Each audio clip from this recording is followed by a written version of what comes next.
Você já ouviu falar em iniquidade geracional? Talvez legado ou libertação por linhagem?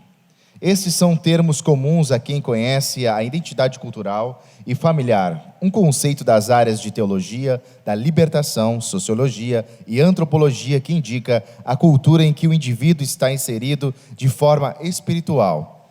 Além disso, determinados fatores de identidade são decisivos para que um grupo faça parte de tal cultura, por exemplo, a história familiar, o local geográfico em que tudo aconteceu, a raça, como um comportamento étnico. O idioma sistêmico dos laços familiares e até a crença religiosa processada pelo que chamamos de identidade coletiva de rede. Para nos falar um pouco mais sobre isso, convidamos Claudivan Passinato com um case que retrata esses vínculos geracionais.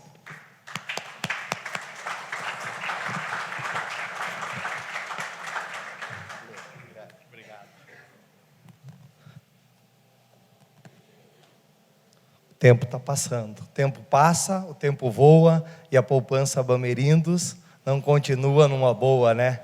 Boa tarde a todos vocês, é um prazer estar aqui, dizer para vocês que nós estamos muito felizes, Jackson, com esse evento, com a experiência GPC, a marca real, está aqui participando. Na verdade, eu disse para o Jackson que eu gostaria de estar aqui apenas participando e não palestrando, né? Não sou eu esse não, gente. Tá? Só para avisar vocês aí, se alguém por acaso pensar, esse cara não sou eu. Se o Roberto Carlos estivesse aqui, ele ia dizer essa, né? Esse cara não sou eu. Então, eles vão ajustar lá, enquanto isso eu ganho tempo. E quem é do negócio gosta de ganhar, né? Gosta dessa matemática, que o saldo cresça, que o saldo fique positivo. Enquanto não aparece isso, agora apareceu. Esse sou eu sou ele. Então, eu estou aqui vindo de Foz do Iguaçu, nós moramos lá na fronteira, na cidade onde que existem a Voz das Muitas Águas, uma das grandes maravilhas do mundo, mas tenho uma vizinhança muito próxima com Santa Catarina, porque tenho negócios aqui no oeste catarinense, em Dionísio Cerqueira, e também aqui em Itajaí. Então eu me sinto aqui em casa, estando aqui com a família do Mevan, com o GPC, quero dizer que eu estou em casa. Eu sou um GPero com vocês. Eu também queria só fazer uma coisa diferente do protocolo, Jackson. Eu queria honrar uma pessoa aqui, queria dizer que eu estou muito feliz por essa pessoa estar aqui, que é meu paizão espiritual, Ademir Milhavaca, que é pastor aqui. Se coloque de pé, por favor, aqui em Itapema, na Casa do Oleiro. E eu queria agradecer a presença dele e de todos que estão lá, meu mano também, o Gu, né? E daí, porque é o seguinte, ele tem uma participação muito, muito importante na minha vida, porque nós nos conhecemos no ano de 2007, e naquele ano de 2007 para 2008, eu perdi o meu pai biológico, então ele assumiu essa posição, essa postura, e está aqui falando junto com o teu pai, né? Com alguém que você ama, é muito, muito mais difícil, né? De um certo aspecto. Do outro aspecto é que você também sabe o que você está falando, quem realmente você é. Então ele tem me ajudado a construir um Claudivan melhor, um pai melhor. Antes disso, eu não sei se aparece ali a imagem da minha família, com quem que eu sou casado. Eu queria fazer uma breve apresentação. Sou casado com a Franciele Passinato, sou pai de 3 filhos. Tá, eu vou deixar aqui porque é o tema da minha mensagem, só faço essa apresentação, vocês olhem aqui para mim, por favor, tá? Depois nós vamos para lá. Queria me apresentar, dizer que eu sou pai de 3 meninos, do Israel, que é o mais velho, do Isaac, do meio e do Natan. Casado com a Franciele há 20 anos, temos uma família em construção, uma família feliz. Eu também sou pastor e atuo na área de negócios internacionais, importação e exportação, E de 2 ou 3 anos para cá eu tenho feito uma convergência muito grande para o agronegócios, e é uma das coisas que eu também quero falar hoje nessa palestra minha sobre a influência geracional no ambiente de negócios. Então, aqui eu fiz um breve resumo, né, de como a história de nossos antepassados, ela pode influenciar de maneira positiva e também negativa na nossa vida num ambiente corporativo, nos impedindo de sermos muito mais produtivos e prósperos, e também de nos habilitar em áreas que nós podemos fluir com destreza.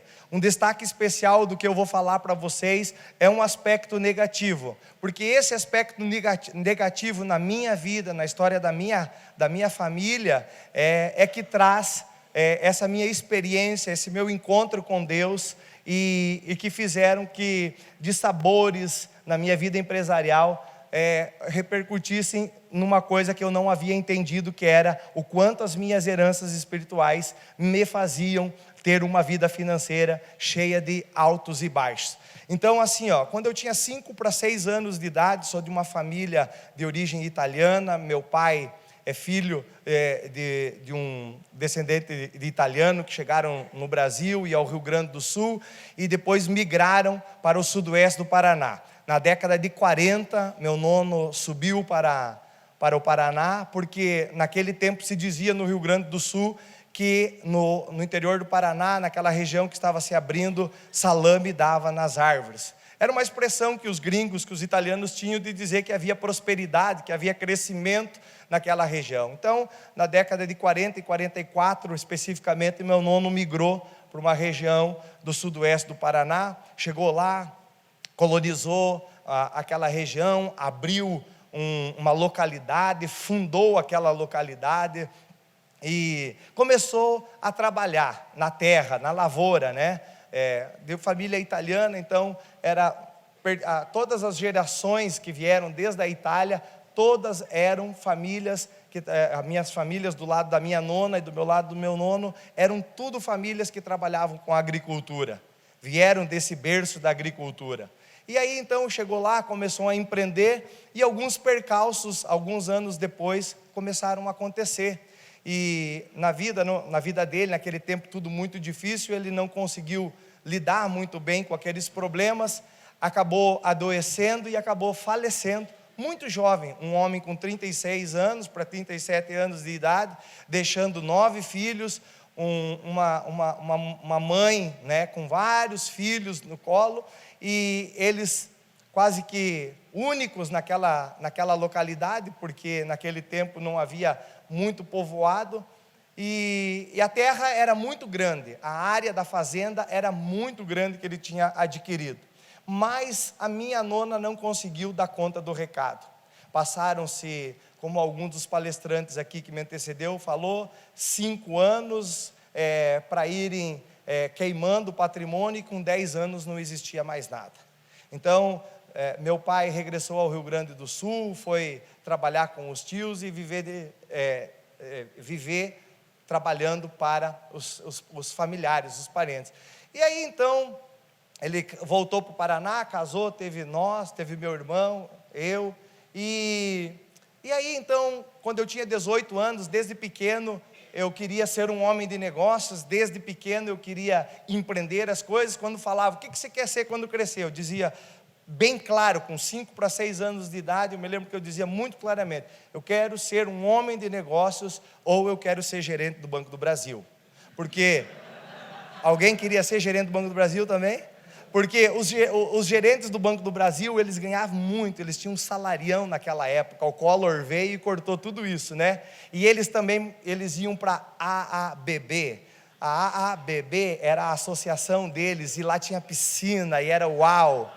E eu não podia tomar banho na piscina, eu tomava banho no açudão da olaria, que era um barro, que era uma coisa, porque nós não tínhamos condições.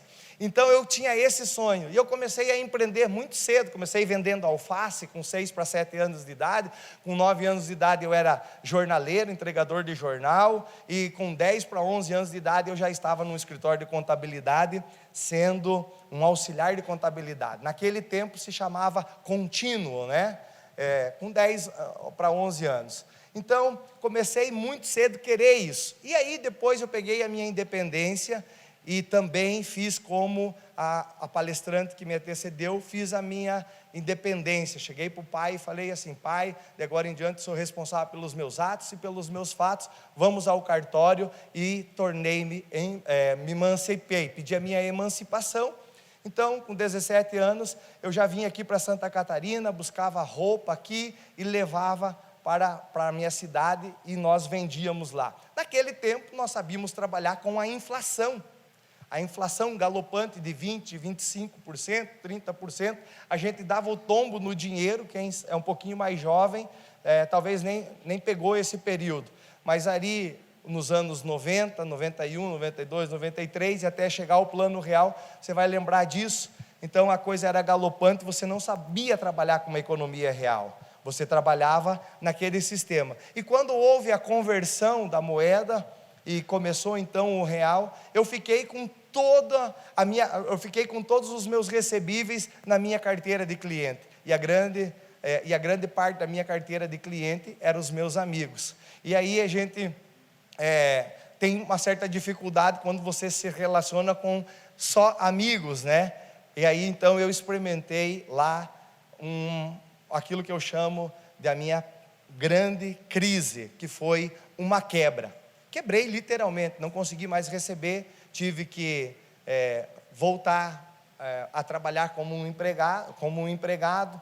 Eu já estava há 2 para 3 anos independente, fazendo as coisas acontecerem, tinha comprado um carrinho para mim já, e as coisas estavam andando muito bem. E nesse momento, num sábado à tarde, eu disse para o meu pai que eu queria conversar com ele. Eu disse: pai, eu queria conversar contigo, vamos sentar aqui na área e tal. Que eu estava muito, muito triste, angustiado com aquilo que tinha acontecido, porque você não ter é uma coisa, e quando você tem, e você conquista, e você perde, é difícil você lidar com as perdas. Embora Deus trabalhe na nossa vida com essas perdas, para que a gente possa crescer melhor, né? E aí eu fui falar com ele, eu disse: pai, como isso? Eu venho trabalhando, cheguei a estar conquistando as coisas, e agora perdi tudo, está tudo dando errado, está tudo, um lamaçal, está tudo escuro, está tudo negro.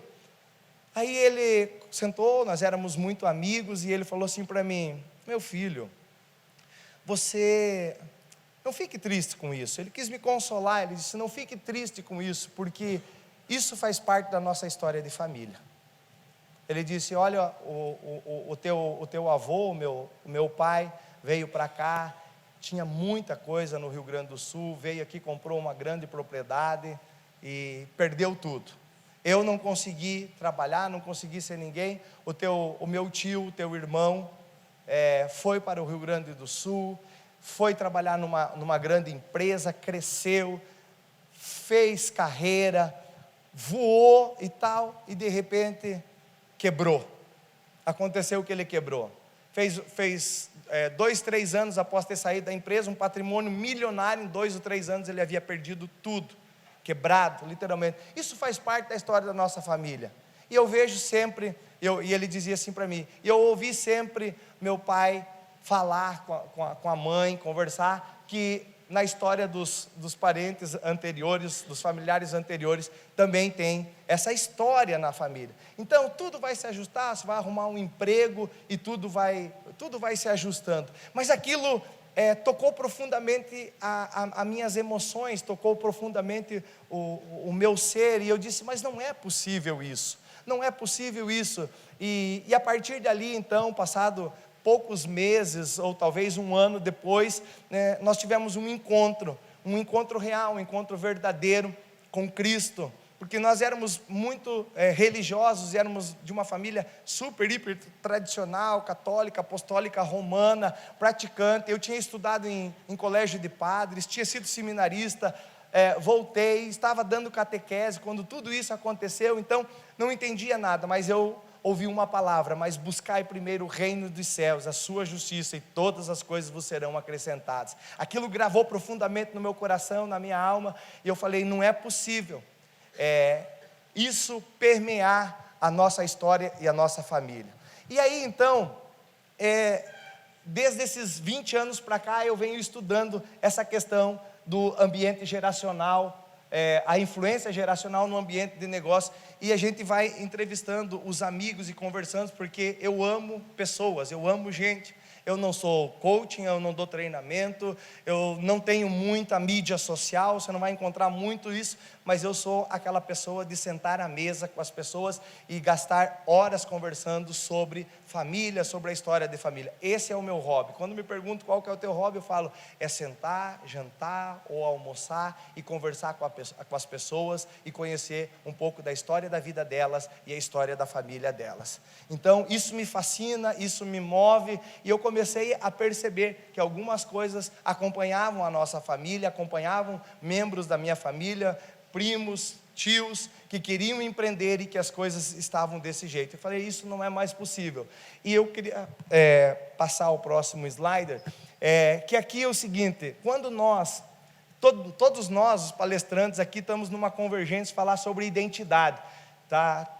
Muito profundo que foi falar. Eu classifiquei aqui a identidade de duas formas: a identidade conhecida, que é aquela que que eu e você sabemos de forma superficial, ou pensamos que conhecemos profundamente acerca do nosso eu.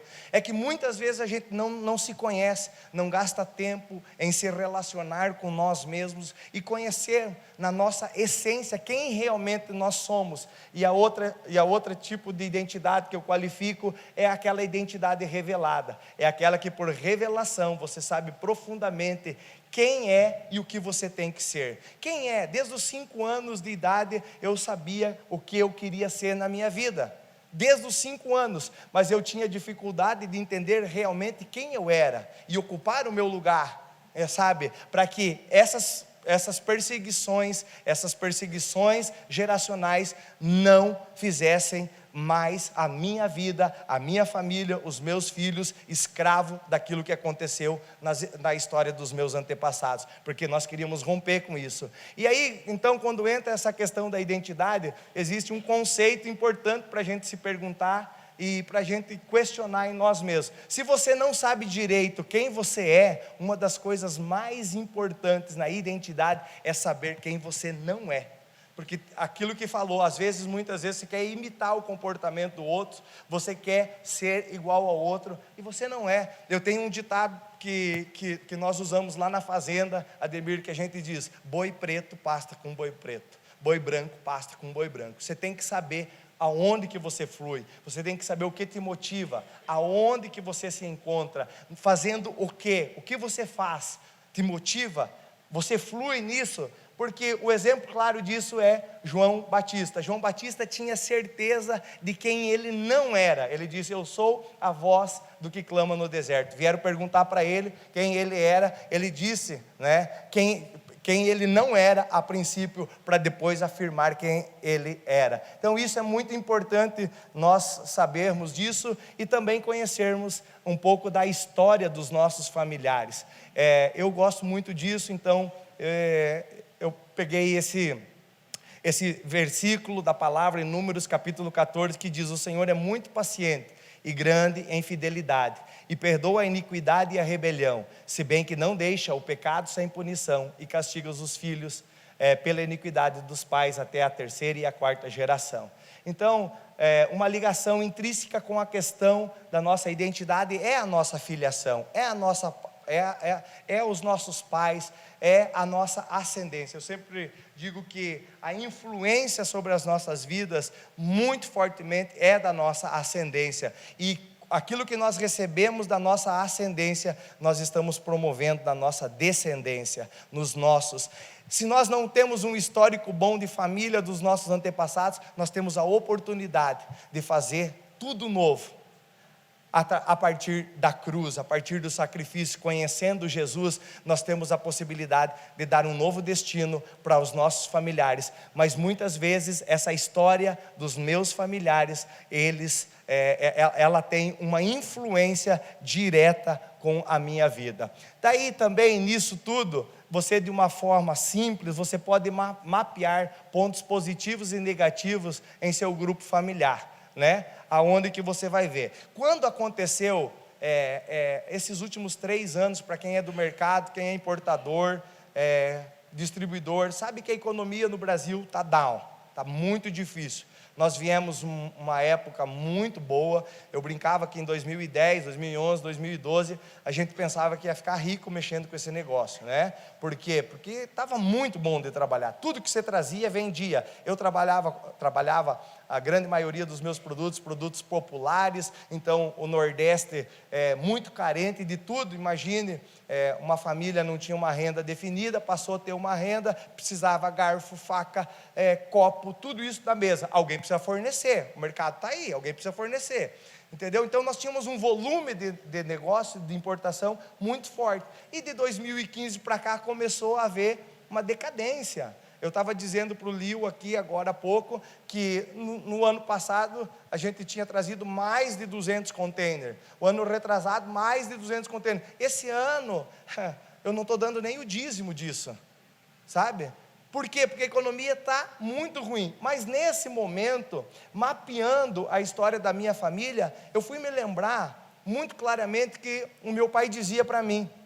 Ele dizia: um dia, quando eu tiver a oportunidade, nós vamos voltar, eu quero voltar para a agricultura, porque está isso ligado na nossa família. Quando eu passava por uma granja, quando eu passava, há uns 2 anos atrás, eu fui tirar uns dias de férias com meus filhos no Termas de Jurema, e quem já viajou de carro de Cascavel, do oeste catarinense para cima, nós temos uma região agrícola riquíssima do Brasil, linda, maravilhosa, umas fazendas lindas de plantação de soja, plantação de milho. Eu amo isso, eu amo agricultura. E eu estava dentro da caminhonete, Ademir dirigindo, e eu comecei a brincar e dizer: meu Deus, como o meu pai tem umas fazendas lindas, meu Deus, como o meu pai é poderoso. O meu filho do meio, o Isaac, ele é terrível. Alguém disse que o filho dele é terrível aqui, né? O Isaac, ele disse: pai, isso aqui era do vô?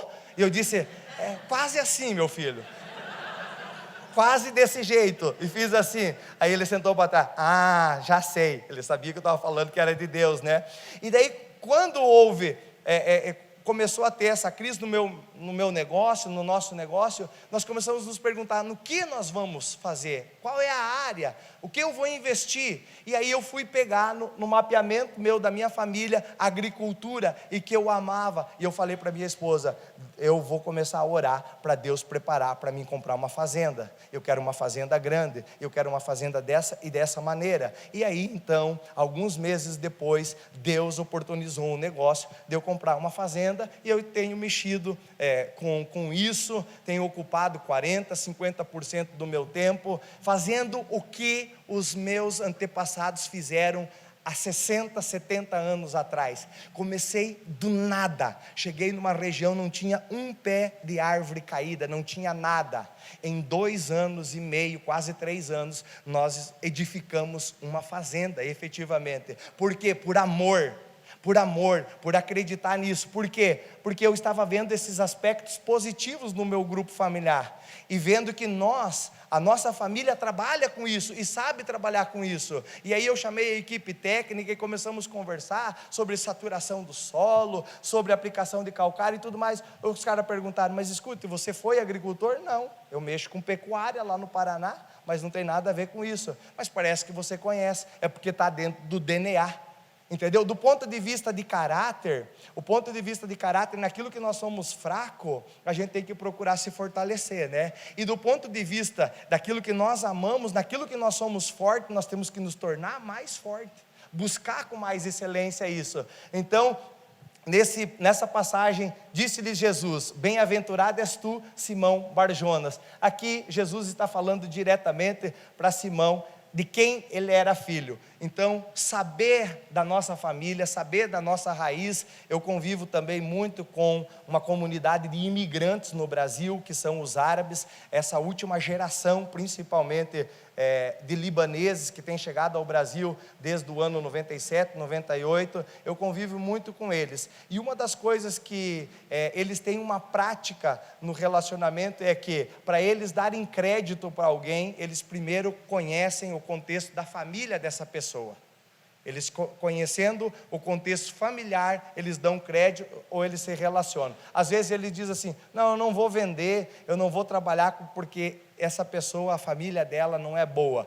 E uma coisa que eu acho engraçado é que quando eles têm uma intimidade de relacionamento com a gente, eles falam assim, de quem que você é pai? Qual que é o nome do teu primeiro filho? Por exemplo, o meu é Israel. Já é meio difícil, né, para eles falar Israel, né? Já imaginou o problema aí, né? Já é meio difícil. Israel. E daí eles falam assim, Abu Israel. Abu significa pai, né? Você é pai de Israel? Sim. Então todas as vezes que eu chego no escritório de um cliente meu, que ele é descendente, ele fala, bem-vindo Abu Israel. Ele não está falando só de mim, ele está falando da minha descendência, ele está falando da minha geração. Entendeu? Então nós não podemos olhar para nós como apenas indivíduos, mas nós temos que olhar para nós como um coletivo da família, porque esse foi o projeto inicial em Abraão. Entendeu? Isso. Então, vamos lá. Aí a partir do momento que eu conheço os pontos negativos, as nossas heranças negativas na nossa vida, nós passamos por um processo de renunciar a esses pontos negativos e exaltar os positivos com muita excelência, né? Esse texto de Neemias, capítulo 9, versículo 2, fala sobre isso. Os que eram da ascendência israelita tinham se separado de todos os estrangeiros, levantaram nos seus lugares, confessaram os seus pecados e a maldade dos seus antepassados. Aqui, então, quando nós entendemos que muitas coisas aconteceram na história da nossa família, nós temos a oportunidade como herança de renunciar ou de aceitar. Imaginem vocês, se tem um pai que é honesto, trabalhador, trabalhou a vida toda dele, e o filho, né, nunca quis saber de nada, sempre viveu numa vida boa, e esse pai, essa mãe, que construíram um patrimônio, construíram muitas coisas, deixa essa herança para essa pessoa que nunca fez nada. Se eles não deixarem um testamento doando para alguém, efetivamente a herança é deles. Por quê? Porque herança não é por mérito, herança é por direito. E assim, muitas vezes, a nossa cultura, como eu estava dizendo, a dos árabes, deles, é a cultura da família, a nossa é do indivíduo. E daí nós não olhamos para nós com a história da nossa família, nós apenas olhamos para nós como indivíduos. E aí então, nós precisamos conhecer esses pontos e renunciar a eles, dizendo que nós não queremos isso mais para a nossa vida. Então, a conclusão, chegando ao final, é que quando nós entendemos, né, esses fatores preponderantes de influência geracional nas nossas vidas, conhecendo-as, rejeitando-as, renunciando tudo aquilo que nos prejudica e nos atrapalha, fazendo tudo novo, tudo a partir da cruz de Cristo, andaremos em direção a um futuro incrível, e conhecendo os bons atributos que estão sobre nós, pela influência da nossa ascendência, nos tornaremos efetivamente prósperos e fecundos. Eu quero dizer para vocês o seguinte, na conclusão da minha palestra aqui, é notório isso, e eu tive agora no mês de abril, nos Estados Unidos, nós estivemos lá, num seminário lá no iHope, e eu estava conversando com um amigo lá e perguntando para ele como que os bancos na América têm feito para dar crédito. A gente queria ver se de repente amanhã ou depois uma oportunidade, alguma coisa. Ele disse, olha, aqui o crédito também é analisado a partir da história da família. O banco não dá crédito simplesmente pelo crédito, mas quando há uma família aqui, eles avaliam também o histórico da família, para dar lá na legenda deles o grau que você pode ter de crédito. Por quê? Porque eles não olham também para o indivíduo, muito pertinente à cultura judaica. Eu fui fazer uma abertura de conta num banco dos judeus, na Paulista, em São Paulo. Eles são um dos maiores bancos intermediários de moeda estrangeira no Brasil. E aí então eu fui conversar com a gerente da carteira internacional, e ela é uma judia, né? E aí eu estava pedindo para ela, como é que vocês conseguem ter um ativo tão grande dentro do banco? Ela disse, é porque é o seguinte, normalmente nós pegamos as principais famílias dos judeus que se conectam, entendeu? Entre elas com informação, e nós vamos atrás delas pela indicação de uma família. Começa por esse princípio.